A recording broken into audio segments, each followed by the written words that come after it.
Alright, what is good, you guys? I'm giving you guys a what I eat in a day, especially as someone who is vegan. And not only am I showing you guys the food, I'm also kind of showing you guys how I make the food and stuff like that. As you can see here, I've definitely been able to gain weight. I obviously don't look malnourished or whatever whilst on this diet, nor do I look like I'm starving.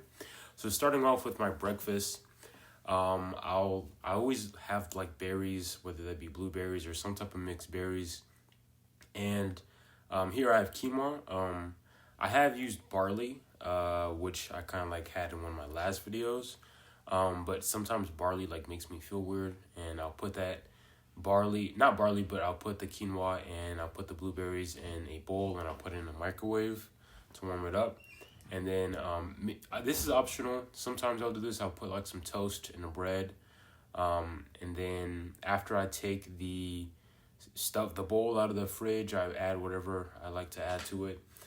Sorry, not the fridge, the microwave. So I like raisins. I very much like having like a sweet breakfast, like when it comes to having like bananas and sweet stuff like that.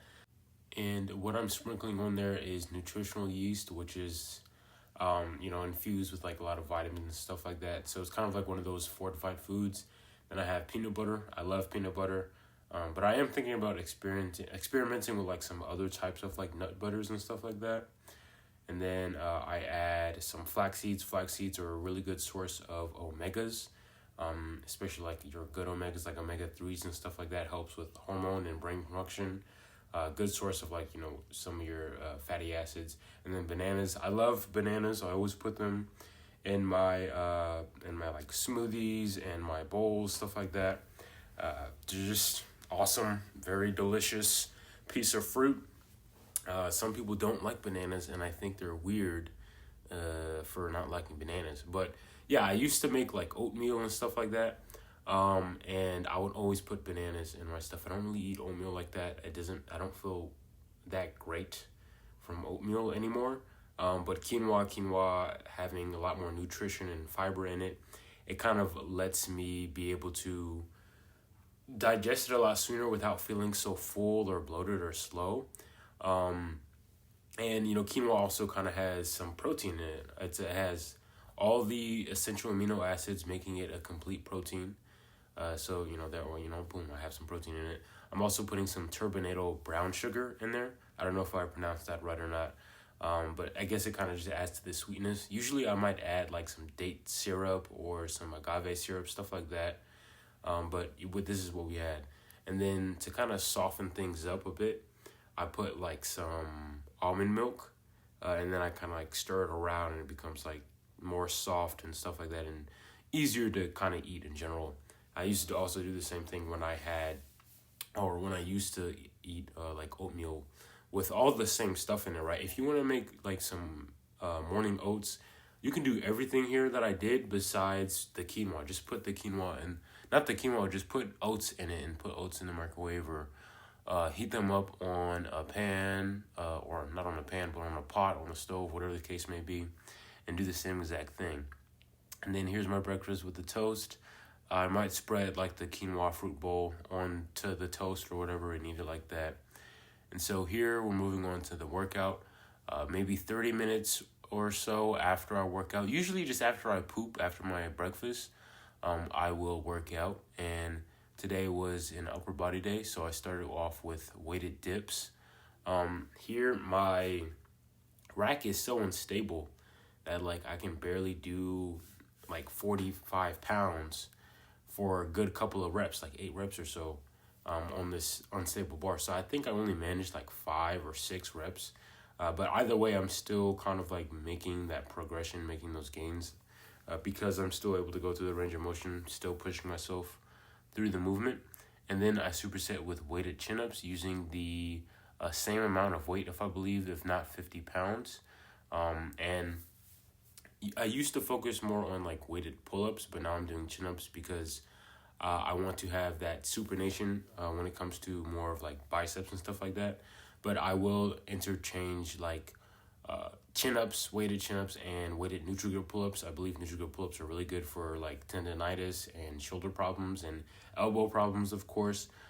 If like the supination from a chin up is too hard on your wrist, then I would say try and do Nutri-Grip pull-ups. And of course, just like work your arms through biceps curls and whatever. Here I'm doing an overhead press with dumbbells, and I'm doing it wide and flared. What this almost kind of mimics a behind the neck press, but when it comes to like using a barbell or even an easy curl bar, but I'd say an easy curl bar is a lot better because it's like a bar that is going to be going behind your head, and you don't have to kind of imagine your elbows going backward. But either way, still, if you don't have access to either that equipment, dumbbells can work very well when kind of trying to mimic this same exact movement that like a straight bar or an easy curl bar would actually do when you're doing a behind the neck press. So in general, good for your shoulders, good for shoulder health, stuff like that.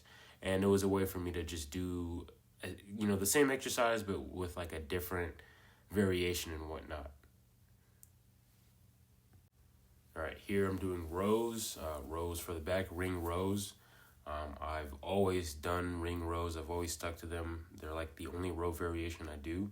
Maybe because I don't have like a lot of other options besides, let's say, maybe I want to do like bent over rows, but I feel like bent over rows is like way too much on like my lower back and my glutes. So I just opt to do them, do these rows like this. And I feel like I'm able to, of course, focus more on my muscles, like focus more on the range of motion and muscle to mind connection. So this way, it's like I'm really making sure I'm retracting my back, holding at the top, and coming down controlled. So that way I can like feel my back as best as I can. And of course, when it comes to doing ring rows, the rings aren't stuck in place. They can move. And so when they move, that means you can kind of bring them out even further or bring them out even back, because there's not a bar that's going to hit your chest. Your chest can go past your hands, if you're able to get to that point when it comes to rows. Rows are very useful when it comes to developing a lot more musculature in your back. And here, push-ups, decline push-ups, this hits more of the upper chest, since I just did, more lower chest when it came to the dips. Again, this type of movement when it comes to making sure your chest is full and balanced or whatever, I think is very important. And I think push-ups are very important since it's more, I guess you could say, athletic or maybe even functional than I would say bench press, since you're using a lot more musculature like core and stuff like that. And I've just always been doing push-ups. I probably just have like a bias towards push-ups. They're very fun, and I'm doing them here weighted with just I think a 10 or 12 pound weighted vest. And next up I have face pulls. I did superset this with the push-ups. And again, face pulls, I usually do them with rings, but I had on socks, so my socks would have been sliding all over the place whilst I was working out. So I just did them with this cable attachment. I'd say they felt just about the same. I think the ring face pulls felt better, but again, I was still able to get like the same stimulus. Face pulls are very good for shoulder health when it comes to working the rotator cuff, since you're getting that kind of like rotation, that rotational range of motion when you're pulling past your face or up to your face in general. And then like they're very good for like your rear delt. So if you would like to have round shoulders and stuff like that, when you have a round shoulder, you're also going to have a very healthy shoulder. And of course, here I did only 2 sets for each movement, and I did go to absolute failure. There is no written rule that you have to do 3 sets or more. 3 sets is not the bare minimum. You can do 2 sets. You can maybe even get away with 1 set as long as you're training to complete failure and making sure that you're getting everything right and choosing the right exercises, right? So here is me flexing, just to show how much of a skinny, small, tiny vegan I am, and how I just eat a diet of carrots and other vegetables and fruits, very low in calories. Yeah, that's your standard vegan diet that I eat. But guys, you can gain weight on a vegan diet like how I have without having to deviate on, I don't know, some other stuff or some like junk food or whatever, right? Okay, so here is me making a smoothie. I'll usually have like a smoothie in between meals, like maybe in between lunch and breakfast, or in between lunch and dinner. So here I have blueberries, and then I put some vitamins in it. Earlier that was B12 that I put in there, and some zinc. Then I put flax seeds in there, and then the next thing I'll put in is like a banana or peanut butter, or put in both, and then of course, to have everything mixed in there, I'll put in some almond milk. I might even put in some soy milk, but I usually have almond milk in the fridge because it's like a dollar less than soy milk. And again, like me, the way I eat is not really all that expensive. All these foods, like, are very, very, very cheap. Very cheap, to be honest, compared to, like, let's say if I wanted to get protein powders or fake meat alternatives, or if I were eating out all the time, or even if I was just buying like regular, like actual meat, or whatever the case may be. Let's say if I were omnivorous. Here are some fruit. I also like to eat fruit throughout the day. Fruit's very good for you, great source of energy, stuff like that. And also, guys, fruit sugar is not bad for you because it's attached to fiber. It's attached to all these other nutrients that allow you to consume that sugar, basically, without any crazy consequences. Here I'm pan frying like some tofu and these these vegetable sausages. Again, like, I don't usually rely on like meat replacements or whatever, but my dad got these, and this last like half of the link was just sitting in the fridge, so I didn't want it to go bad. So I was like, okay, let me include it in my lunch. My lunch was like kind of already made. It was something that we had made the other day, or that my father had made the other day, and I just added that to on top of that, which is like what's called like supa ganja, and we didn't make it with meat. So if you're African, maybe you might recognize that dish. And yeah, it was pretty good. It was very good, and I have my family members, mostly my father.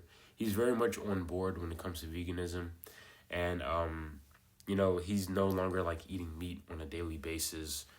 He did just do Thanksgiving though. He had some like turkey, but he's not doing that every day, or whatever the case may be. And yeah, that's my lunch right there.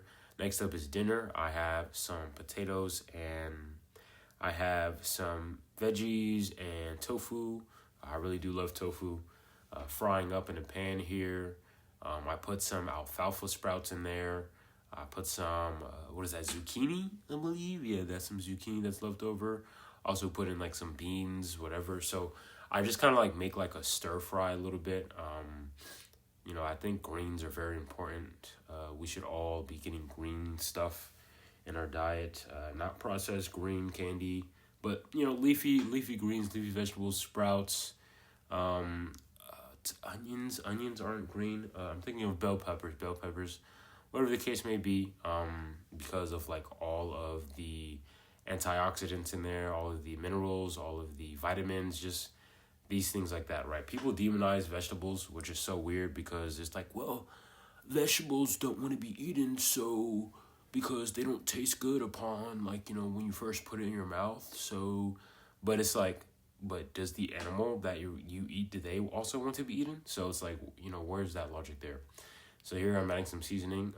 Earlier you saw me probably put some parsley in there. I have some salt in there, nutritional yeast, which I put on almost everything. It doesn't really have much of like a flavor. Well, sometimes it can, but that's like if I'm not adding like a lot of other stuff in there. There's some kale in there, which I cook up in the pan with all the other vegetables. And then I also add some spinach, which you're going to see later on. I like spinach a lot. I think I like spinach more than kale, because kale does have like a bit of a taste that I don't like. But as long as you cook it and season it with other things, it's not like a crazy type of taste, right? So, I'm not like a 5-year-old child who doesn't want to eat their vegetables and decides to eat candy all day. And so here I mix it with quinoa that I had put in the fridge, and I kind of do like half and half. And then that was my dinner that I had tonight. And then you see that lemon over there? I do put some lemon on it. Although I did put like lemon pepper seasoning in it, but still. I just really love like the lemony taste to stuff like this. Another thing when it comes to lemons or to citrus in general, when you add like lemony, citrusy stuff or eat it after a meal, it actually allows for you to help absorb like a lot of like the nutrients and iron and stuff like that in it. So I think it's very good to like, of course, eat your oranges, maybe sprayed like lemon or whatever on it. And make sure you're not eating seeds by accident. The seeds taste very gross and bitter. So yeah, that's what I, eat in a day. And this is like generally how I will eat on any given day, especially for these past months. But yeah, peace out.